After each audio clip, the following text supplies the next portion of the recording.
Everyone talks about trading, but only few people understand what exactly trading is. Some people think it's gambling, while some others think it's only for experts. If you are someone who's starting out your trading journey in 2026, this video is for you. This is Abrar Ahmed, Lead Academy Consultant at Delta International Academy. So before you start your trading journey, you have to understand what exactly trading is. So in this video, I'll break down what trading really is in the simplest way possible. So trading means buying and selling something to benefit from the price changes. That's it. So trading simply is buying something and selling it later. Imagine you own a small shop. You buy products from a wholesaler and sell it to customers. So the difference between what you bought it for and what you sold it for is your results. Trading works exactly the same, except instead of products, you trade prices on a screen. Now that you've understand what trading is, the next simple question is, what exactly do people trade in the market? We trade different types of assets and each type belongs to a market.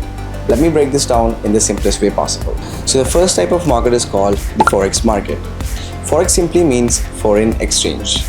Here we trade currencies like US dollar, British pound, Japanese yen and euro. Forex is the largest market in the world and it runs almost 24 hours a day. And the second type of market is called the stock market. In the stock market, we trade shares of companies. When you buy a stock, you are actually owning a small part of a company.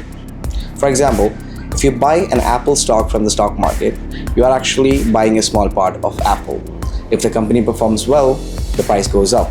If it performs badly, the price comes down. The next market is called commodities. Commodities are things that you use in your day-to-day life. For example, gold, silver, oil, and natural gas. These are another set of assets you can trade online as well. So if you're trading in something that you use in your day-to-day life, it's called commodity trading. The next set of market is called cryptocurrencies. Crypto is a digital asset market. The most popular ones are Bitcoin and Ethereum. Crypto markets are highly volatile, open almost all the time, and highly emotion-driven. This makes crypto exciting but also risky. So beginners should approach crypto with caution and with proper education. You don't need to trade all the markets. Good traders usually start with one market, learn it deeply, and then expand slowly. More markets doesn't give you more profits, but better understanding of one market does. Now that you understood the asset classes we trade in, let's explain what makes the prices move. So ideally, prices move because of demand and supply. When more people want to buy something, the prices goes up. And at the same time, when more people want to sell something, the prices goes down. News, events, and emotions, all of these affects the prices as well. Have you ever noticed the Uber prices during peak hours? When the demand is high and the number of cabs are low, the prices go up. And when the demand is low and the cabs are easily available, the prices comes down. Market works the same way. Now let's talk about something that most beginners ignore, trading psychology.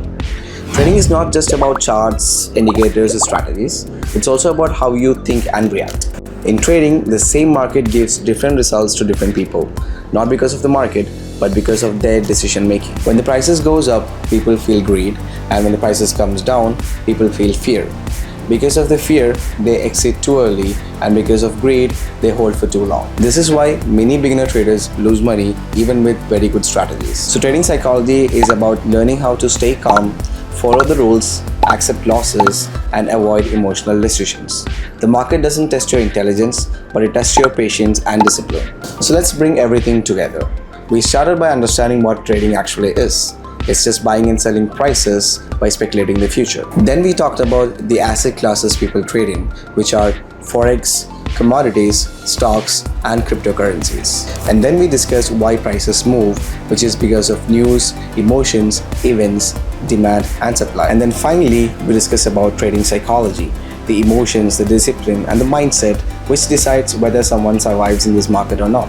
So the bottom line is, if you want to start trading in 2026, don't start by chasing profits. Start by building better understanding. So trading is no longer about secret strategies or quick money. It's about learning the basics properly, understanding how the markets behave, manage your risk, and controlling your emotions. Now a quick question before you go. What is the first thing that comes to your mind when you hear the word trading? Be honest, is it easy money, risk, confusion, or I have no idea what's going on? Drop your answer in the comments, I read them all. If this video made trading a little less scary, hit that like button. It tells YouTube we're doing something right. And if you don't want to learn trading from random reels and screenshots, hit that subscribe button. So we'll be back with more topics in trading, which is going to be absolutely helpful for you in your trading journey. So until next time, peace out.